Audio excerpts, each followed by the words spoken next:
C'est Marianne Lachance qui est là pour la chronique livre. C'était la dernière invitée de la semaine. Jannick a laissé son siège de la chronique livre et c'est la dernière fois qu'on a un invité spécial. Et Marianne, bonjour. Bon matin à toi, Mathieu. Qu'est-ce que tu nous réserves aujourd'hui à la chronique littéraire? C'est un livre de Alain Williamson qui se trouve être le président fondateur, directeur général de la maison d'édition Le Dauphin Blanc. Et il nous parle ici du tableau de vie. Qu'est-ce que c'est? Tableau de vie, comment aligner ta passion pour que ça devienne ton travail? Il y a des gens malheureux, il y en a quelques-uns. Mais je pense que notre invité précédent, lui, a aligné la passion de la course puis il en a fait une job. Hein? Je me trompe pas, je te dis ça, Patrick? C'est pas loin. Ouais. C'est excellent. En fait, l'auteur a constaté que 80% des gens ne vivaient pas de ce qu'ils aiment faire dans la vie. Donc, il a décidé d'écrire le livre en fonction d'une histoire hyper inspirante d'une jeune femme dans la trentaine, Fanny, qui a décidé en fait de suivre son élan pour la peinture, puis elle se présente à un moment donné, un matin, voir un peintre, qui décide de lui dire en fait son parcours de vie. Okay. Puis, lui a décidé de vivre de sa passion, puis elle, dans le même élan, était curieuse, puis elle a dit, est-ce que ce serait possible pour moi de vous rencontrer pour savoir comment m'y prendre? Parce que malgré un bon emploi, un salaire qui est très considérable, de bonnes conditions de travail, elle était malheureuse.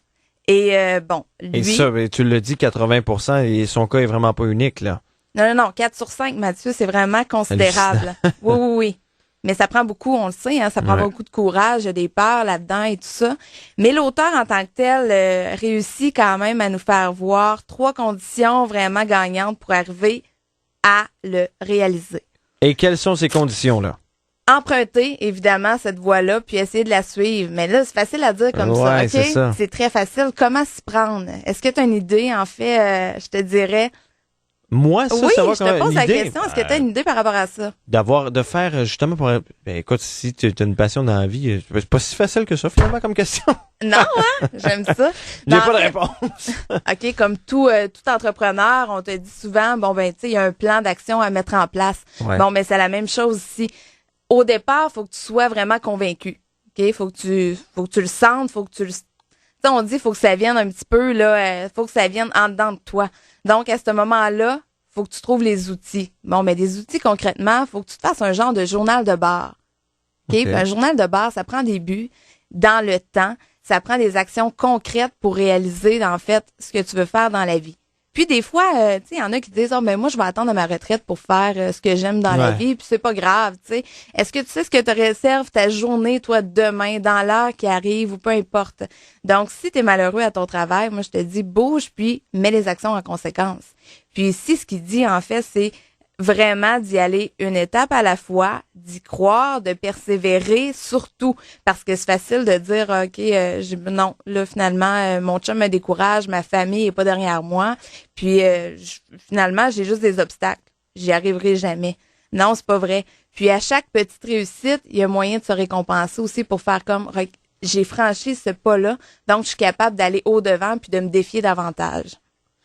Ça, ce sont les 3 conditions ou c'était seulement la première? Ben là, j'y étais un petit peu, oui, c'est vrai. OK, ce sont les 3 conditions qu'il faut mettre en place, finalement. Ben, j'ai fait ça brièvement, une petite parenthèse pour le plan d'action, mais en fait, emprunter cette voie-là et la suivre, s'engager véritablement dans ce qu'on veut accomplir, première des choses. Deuxième des choses, comme je t'ai dit, poser des actions concrètes. Oui. Ça, on a déjà entendu ça, aide-toi et le ciel t'aidera, mais c'est un petit peu dans le même principe. Tu sais, c'est une grande leçon de vie, mais des fois qu'on n'applique pas nécessairement. On se laisse aller dans le tourbillon, là, puis... Et c'est là la différence entre des gens qui sont rêveurs puis des gens qui sont, qu'on appelle des doers. Exactement. Tu peux rêver à quelque chose, mais si tu fais rien en conséquence, si tu fais rien en prévision de ça, il y a un côté d'un idéal, mais à un moment donné, le réalisme aussi doit être là, puis doit être appliqué, puis la persévérance, comme je te disais. Lui, il disait, en fait, tu sais, imagine... Est-ce que tu as envie, dans le contexte de ta mort sur ton épitaphe, de voir juste ces 2 dates? Lui, ce qu'il disait dans le livre, en fait, David, étant l'artiste peintre qui, je ne vous dévoilerai pas la fin, mais mentionne à un moment donné, moi, sur ma pierre tombale, je veux que ce soit écrit ma date de naissance, mon rêve, ma date de mort. Ouais, ça donne une idée à quel point, on s'accroche. Est-ce que tu le suggères? Je le suggère, oui. Fortement? Oui, parce qu'il y a un livre en plus, Mathieu, je fais un autre petit point important. En fait, ce matin, on a 2 livres à vous faire tirer. Ah. Il y a le premier livre, le tableau de vie, puis il y a le deuxième livre qui est le manuel pratique. Donc, comment arriver à mettre en place toutes les étapes justement nécessaires.